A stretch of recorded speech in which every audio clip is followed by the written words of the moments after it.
Hello students, हमारी electrostatics की series में आज हम कूलम्ब्स लॉ और उसकी वेक्टर फॉर्म पढ़ेंगे। तो चलिए स्टार्ट करते हैं। According to this law, the force of interaction means force of attraction और repulsion between any two point charges is directly proportional to the product of charges and inversely proportional to the square of the distance between them। तो देखिए F directly proportional है Q1 Q2 के। F means force and Q1 Q2 are the charges. F inversely proportional R square के। R is the distance between two charges. दोनों equations को merge करते हैं, 1 और ये 2। F प्रोपोर्शनल है Q1 Q2 by R square. तो प्रोपोर्शनलिटी साइन हटाने के बाद एक कांस्टेंट ऑफ प्रोपोर्शनलिटी लगाते हैं K Q1 Q2 by R square. K है K is equal to 1 by 4 pi epsilon naught, और एप्सिलॉन नॉट यहाँ पर है परमिटिविटी। परमिटिविटी का मतलब है कि कोई भी मीडियम इलेक्ट्रिक चार्ज को कितना परमिट करता है अपने अंदर से। तो एप्सिलॉन नॉट यहाँ पर फ्री स्पेस की परमिटिविटी दिखाता है, परमिटिविटी ऑफ फ्री स्पेस। और K की वैल्यू डिपेंड करती है सिस्टम ऑफ यूनिट्स पे और नेचर ऑफ मीडियम पे।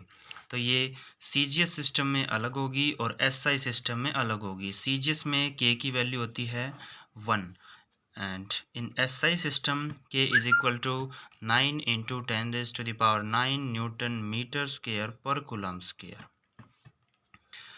तो K की वैल्यू पुट करते हैं, F is equal to Q1 Q2 1 by 4 pi epsilon naught by R square.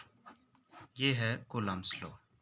और अब हम इसकी वेक्टर फॉर्म डिस्कस करते हैं, क्योंकि फोर्स एक वेक्टर क्वांटिटी है तो इसे वेक्टर रिप्रेजेंटेशन में पढ़ना और भी ज़्यादा सिग्निफिकेंट है। तो कूलम्ब्स लॉ वेक्टर फॉर्म में देखते हैं। ये ओरिजिन मान लेते हैं एक A पॉइंट और ये B पॉइंट है। A पर रखा हुआ है एक चार्ज Q1, B पर रखा है Q2। O से A की डिस्टेंस है R, और इन वेक्टर फॉर्म R इज के ऊपर वेक्टर लगाने से पोजीशन वेक्टर बनता है। ऐसे ही ये R1 और ये R2। तो जब हम A से B की तरफ जाएंगे यानी कि Q1 से Q2 की तरफ जाएंगे तो इसको हम पढ़ेंगे R12। जब 2 से 1 की तरफ आएंगे तो उसे पढ़ेंगे R21। यहाँ पर हमें एक तो R12 चाहिए है, एक R21 चाहिए है। इनको हम निकालेंगे triangle law of vector addition से। देखिए इस ट्राइंगल को दोबारा बनाते हैं। यहाँ ये R1 है, ये R2 है और ये R12 है। जब इस तरफ आते हैं ये O A B, यहाँ से R1 plus R12 is equal to R2। तो R12 is equal to R2 minus R1। यहाँ पुट करते हैं R12 is equal to R2 vector minus R1 vector. Similarly R21 is equal to R1 vector minus R2 vector. देखो दो charges हैं Q1 और Q2। आपस में जब फोर्स लगाएंगे तो उस फोर्स को रिप्रेजेंट करेंगे हम F12 means force on Q1 due to Q2, और F21 on Q2 due to Q1। Q1 के कारण 2 पर जो फोर्स लगेगा उसे लिखेंगे F21, और 1 पर जो 2 के कारण लगेगा उसे लिखेंगे F12। यहाँ से हम F21 कोई भी एक की वैल्यू निकाल लेते हैं। F21 होगा, कूलम्ब्स लॉ से पढ़ा हमने, K Q1 Q2 by R square.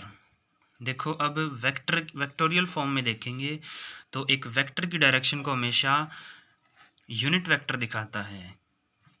F21 2 पे फोर्स लगा 1 की वजह से F21 ये डायरेक्शन है, तो इसी डायरेक्शन में AB एक यूनिट वेक्टर होगा।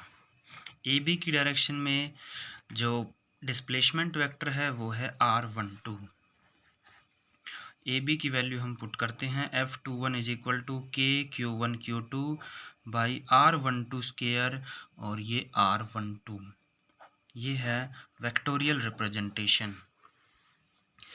तो एज सिमिलरली हम F12 निकाल सकते हैं। F12 इज इक्वल टू के Q1 Q2 by changing 2 from 1 R21 square और R21 कैप।